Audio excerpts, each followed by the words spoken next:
Are you okay? তুমি ঠিক আছো আধাম?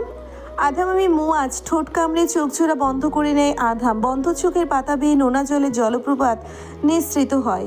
বীভৎস সেই দৃশ্য চোখের পর্দায় নৃত্য করে জ্বালাপোড়া করে দেয় অন্তর। ফিনফিনে শরীরটা কাঁপে। মুয়াজ বলিষ্ঠ দুহাতে আগলে নেয় আধামকে। কানে কানে বলে, তোমার তুষারকন্যা ঠিক আছে, হাতে একটু চোট পেয়েছে, তবে সম্পূর্ণ ভালো আছে। যা দেখেছো, যা তোমাকে দেখানো হয়েছে তা অর্ধেকটা অরিজিনাল আর বাকিটা এডিট করা ছিল। আধাম শুনে নেয় মুয়াজের কথা। শিশুদের মতো গলা ছেড়ে কেঁদে শরীর দুলিয়ে আর্তনাদ করে বাতাস ভারী করে তোলে। গলার নীল রক ভেসে ওঠে তরতর করে। করুণ অসহায় শুভ্র সুগঠিত পুরুষালী মুখটা লাল হয়ে যায় আত্মচিৎকারের হুঙ্কারে। এক আর্তনাদে আবার জ্ঞান হারালো। ঘন্টা দেড়েক পরে চেতনা ফিরলে বুকের উপর শিশু অবয়ব টের পেতে সময় লাগলো।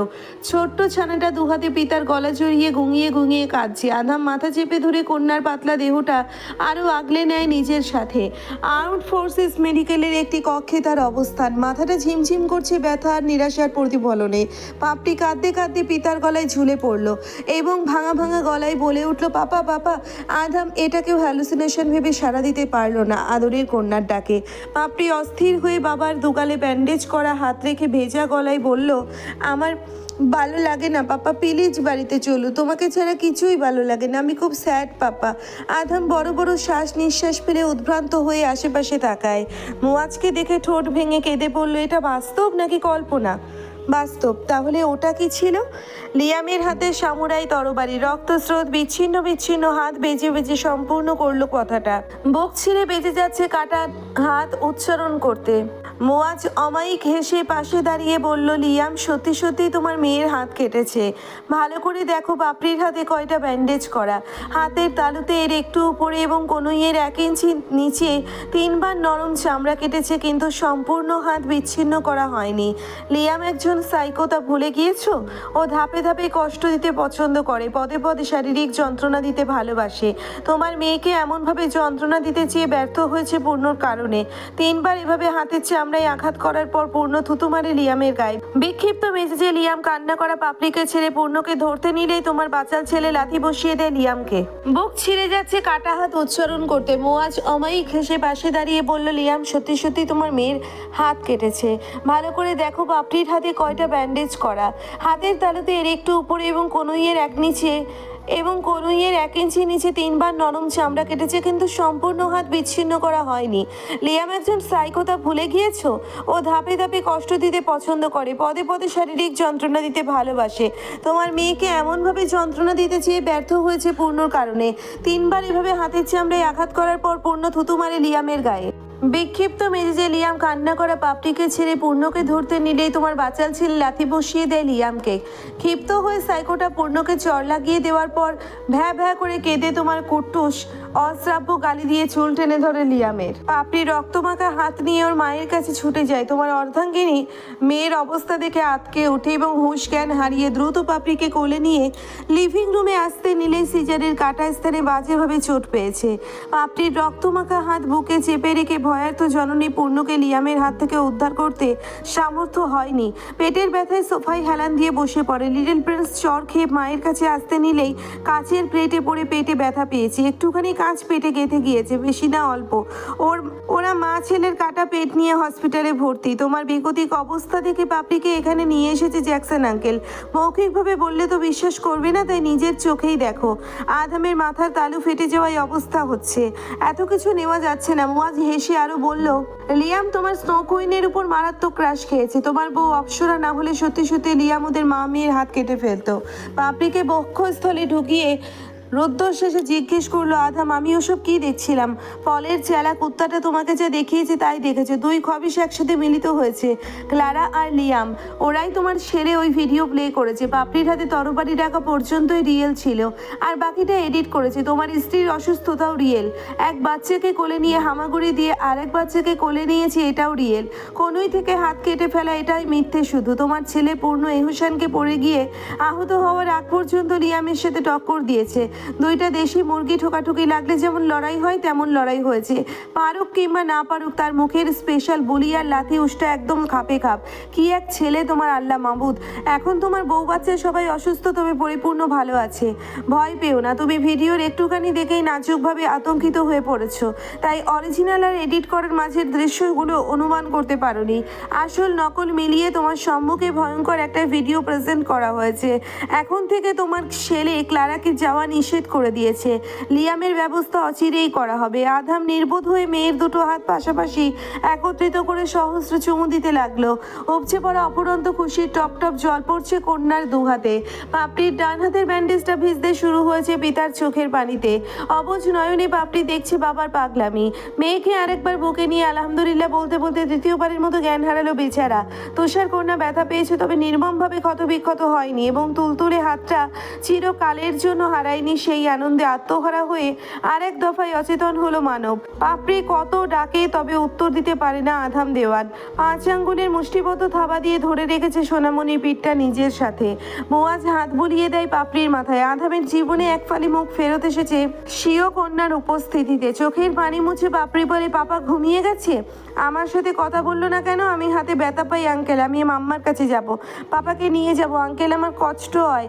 বাকি কথাগুলো বলতে পারে না বাচ্চাটা হেঁচকি তোলার কারণে। মুয়াজের চোখ ভিজে উঠেছে। একজন ফিমেল সৈনিক পাপড়ির সাথে কথা বলতে চাইলে মেয়েটা আবদার করলো তার বাবাকে ছেড়ে দিতে। অনেকজন আর্মি অনিমেষ তাকিয়ে আছে পাপড়ির রক্তিম ফোলা ফোলা মুখটায়। আগাগোড়া কাহিনী তাদের জানা আছে। কেন জানি তারা অজান্তেই বিসর্জন দিল কয়েক ফোঁটা অশ্রু। সবাই তো আর দয়ামায়াহীন হয় না। বাবার বুকে পাপড়ির মাথায় এলিয়ে শুয়ে থেকে একটু একটু করে ইংরেজিতে আর্মিদের সাথে কথা বলছে। পুরোপুরি না হলেও অনেকটাই স্পষ্ট করে ইংলিশ বলতে পারে তুষার কন্যা। দিন গিয়ে রাত নেমেছে ধরিত্রীতে। গধূলি বেলার আমেজও বিদায় নিল রাতের প্রথম প্রহরীর অস্তিত্বে। তুষার কন্যা যাওয়ার পর আধাম শক্ত হয়ে বসলো। অজু করে একলাসের সাথে শালাতে দাঁড়িয়ে ঝরঝরিয়ে কেঁদেছে তার পরিবারটা ভালো আছে সেই কৃতজ্ঞতায়।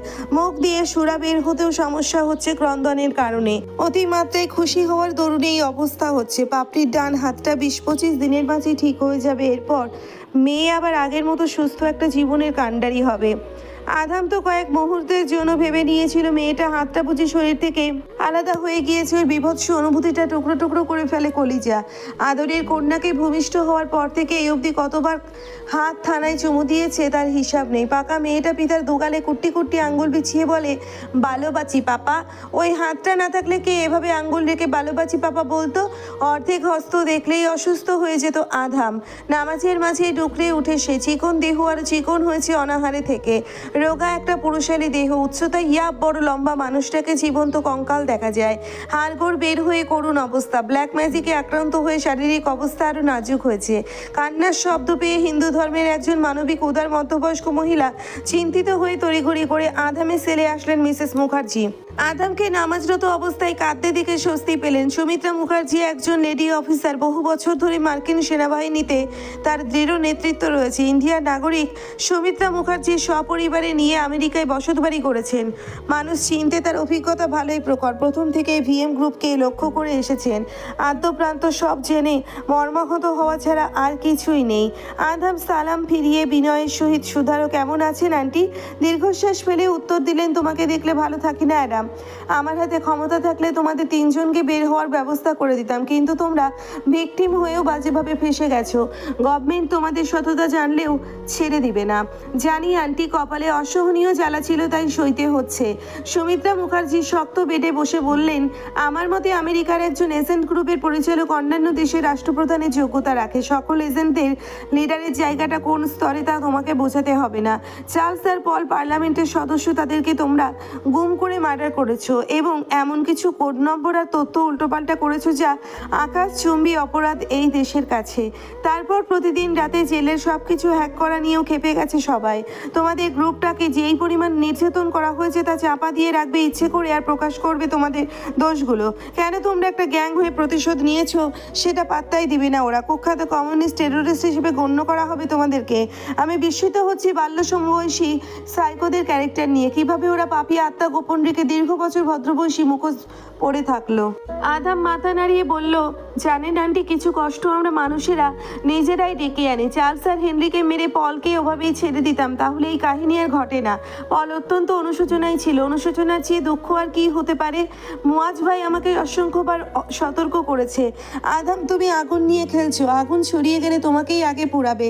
যত প্রযুক্তি, যত সিকিউরিটি মেনটেন করো, সত্য চাপা থাকে না। সাবধান হও আধাম, এসব থেকে সরে আসো। ভার্জিনিয়ার মাটি ত্যাগ করো, সংসারে মনোযোগী হও। পল আর বাঁচবেই বা কতদিন? কিছু প্রতিশোধ কুদরতের হাতে ছেড়ে দিতে হয়। এবার থামো আধাম। আমি থামিনি আন্টি, আমার কারণে আমার প্রিয় মানুষগুলো কষ্ট পাচ্ছে।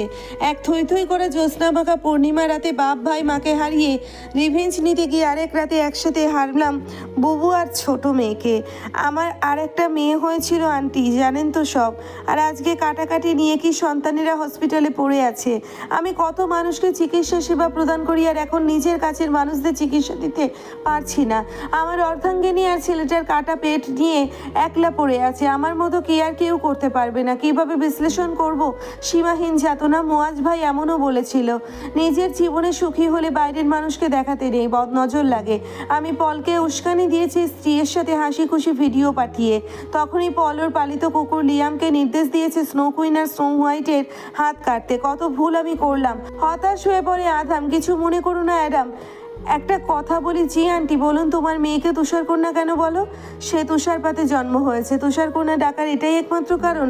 তার মা তুষার রানী হয়ে আমার লাইফে আসার পর হুট করেই একদিন প্রিন্সেসকে তুষারকন্যা ডেকে ফেললাম, সেখান থেকেই সূত্রপাত। আমি যতদূর জেনেছি তুষারকন্যা তোমার যমজ ভাইয়ের মেয়ে। তুষারকন্যা আমার মেয়ে, দৃঢ় কণ্ঠ তার। তোমার ছেলের নাম পূর্ণ এহসান, সেও তোমার ছেলে, পূর্ণও আমার ছেলে। দুজনেই আমার চোখের শান্তি, আত্মার তৃপ্তি।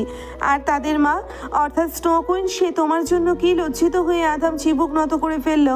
লজ্জা বোধ হচ্ছে উত্তর দিতে। মিসেস মুখার্জি মৃদু হেসে বললেন, বা তুমি তো ভালোই লাজুক। পর মুহূর্তেই গম্ভীর হয়ে বললেন, আপসেট হইও না, প্রার্থনা করি অতি সত্বর আলোর দেখা পাও। আমার আশীর্বাদ আছে তোমার সাথে। আমার ছেলের সমান তুমি। তোমার চারিত্রিক গুণাবলীতে মুগ্ধতা আছে। ক্লারাকে যেভাবে ফিরিয়ে দিয়েছো এবং প্রতিহত করেছো, তাতেই বুঝে গিয়েছি তোমার স্নেহ কুইন খুব ভাগ্যবতী। যেই মা তোমাকে জন্ম দিয়েছে তাকে স্যালুট জানায়। মায়ের কথা উঠতেই উজ্জ্বল হাসলো আধাম। মিসেস মুখার্জি ঢং করে বললেন, এই ছেলে হেসো না তুমি। পলের কথা মনে হয়ে যায় তুমি হাসলে। হতভাগা পল ফিদা হয়েছে তোমার বাঁকা দাঁতের হাসিতে। আধাম জোরেই হেসে ফেললো। এখানে আসার পর আজকেই সৌমিত্রা মুখার্জির সাথে প্রথমে হেসেছে। অ্যাডামের হাসি সহ্য হলো না উইলিয়ামের। গমগমে গলায় পিছনে দাঁড়িয়ে বলল, সুমিত্রা মুখার্জি আপনি বের হয়ে যান, যখন তখন এখানে আসবেন না। যখন তখন তুমিও আসো উইলিয়াম, কড়া গলায় বলে উঠলেন মিসেস মুখার্জি। উইলিয়াম বিরক্ত শব্দ করলো কেবল। মুখোমুখি দুজন দাঁড়ালো উইলিয়াম আর অ্যাডাম। স্নায়ুযুদ্ধ চলছে দুজনের। কিটকিটিয়ে হেসে ফুস করে মুখ হতে নিঃসৃত করলো অ্যাডাম, একটা পেন ড্রাইভ তোমাদের হাতে তুলে দিব, আর বদলে রকি আর ম্যাক্সের সাথে আমাকে মিট করাতে হবে। কিছুক্ষণ ওদের সাথে কথা বলতে চাই। তোমার পুরো বাহিনী উপস্থিত থাকলেও সমস্যা নেই। উইলিয়াম ভেবেছে পেন ড্রাইভে গুরুত্বপূর্ণ কিছু আছে, তাই রাজি হয়ে গেল। গোল টেবিলে তিনজনকে বসতে দিল। রকির মুখ আনত, ম্যাক্স গম্ভীর হয়ে আছে। কোনো বলা কওয়া ছাড়াই জঙ্গলি বাঘের ন্যায় রকির উপর ঝাঁপিয়ে পড়লো অ্যাডাম। লাথি মেরে ফেলে দিল রকির ছিয়া, নাকে ঘুষি মেরে রক্ত ঝরিয়ে হুঙ্কার ছাড়লো।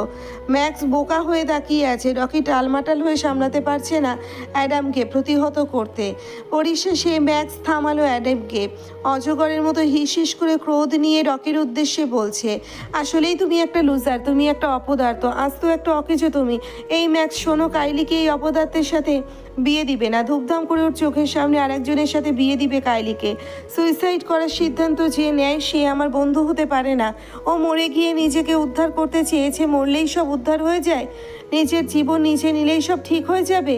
তুমি ড্রাঙ্ক হয়ে সিক্রেট বিষয়বস্তু ফাঁস করে দিয়েছো, আর এরপর থেকে সবার জীবনে অমাবস্যা নেমেছে। তাতেই তুমি নিজেকে এমনভাবে দোষারোপ করলে যে হতাশায় বোধ হয়ে মরতে গিয়েছিলে। মেরুদণ্ডহীন জীব তুমি একটা। তোমার অপরাধ বোধ আমার চেয়ে বেশি, আমার চেয়ে অনুশোচনা বেশি তোমার। আমার সর্বস্ব হারিয়ে গেলেও লাঞ্ছনার মৃত্যু বেছে নিব না। আত্মহত্যার লাঞ্ছনার মৃত্যু, আত্মহত্যার মতো জঘন্য স্টেপ, জঘন্য মৃত্যু আর দ্বিতীয়টি নেই। একটু লজ্জা করছে না এমন মৃত্যু বেছে নিয়ে বোবা হয়ে বসে থাকতে? তুমি মরে গেলেই সব আগের মতো হয়ে যাবে। আর এই গর্ধব যাদের কেউ নেই তারা বেঁচে আছে না, আর আমরা তো তোমার সাথে সব সময় আছি, একজন পাকাপোক্ত পার্টনার হয়ে। লজ্জা নামক বস্তুটা তোমার কাছে রকি? পরবর্তীতে সুইসাইড করলে নিজেকে কাপুরুষ দাবি করে তারপর ওই অপমানজনক মৃত্যুকে বরণ করো। তুমি এমনি এমনি সৃষ্টি হওনি রকি, আকাশ থেকে টুপ করে পড়নি। মায়ের গর্ভ থেকে সঠিক সময় বের হয়ে পর্যায়ক্রমে বসতে শিখেছো, হাঁটতে শিখেছো, কথা বলতে শিখেছো। জীবন এক লাইনে সব সময় চলে না, বেঁচে থাকলে হতাশা আসবেই। পা দিয়ে লাথি মেরে উড়িয়ে দিবে সেই হতাশা। আমার চেয়ে বেশি তোমার কি হারিয়েছে? আমি মরতে চেয়েছি কখনো? মরণের সময় এমনিই মরে যাব। কি এমন মৃত্যুর পরিকল্পনা করলে যে না মরে ভ্যাবাচেকা খেয়ে বসে বসে আমার কথা গেলছো? রকি ঢোক গিলে বলে, সরি অ্যাডাম, তোমার সরি তোমার কাছেই রাখো। কি অপরিসীম ইতস্ততা নিয়ে শুধালো, কাইলিকে বিয়ে করে দিবে না আমার সাথে? কাইলি জেনেছে আমার সুইসাইড করার সিদ্ধান্তের কথা। তীব্র বিরক্ত হয়ে কিরমিরিয়ে আধাম বলে উঠল, হালার পোহালা, বলেই জিভে দাঁত চেপে ধরলো। ম্যাক্স হুহা করে হাসতে শুরু করেছে। তারা এই কথাটির মানে জানে। রকিও অনেক দিন ধরে উজ্জ্বল হেসে ম্যাক্সের সাথে যোগ দিয়ে বলল, সানডে মানডে কুলুচ কইরা দাও আমাকে। আধাম বিড়বিড় করে, সঙ্গ দোষে লোহা ভাসে।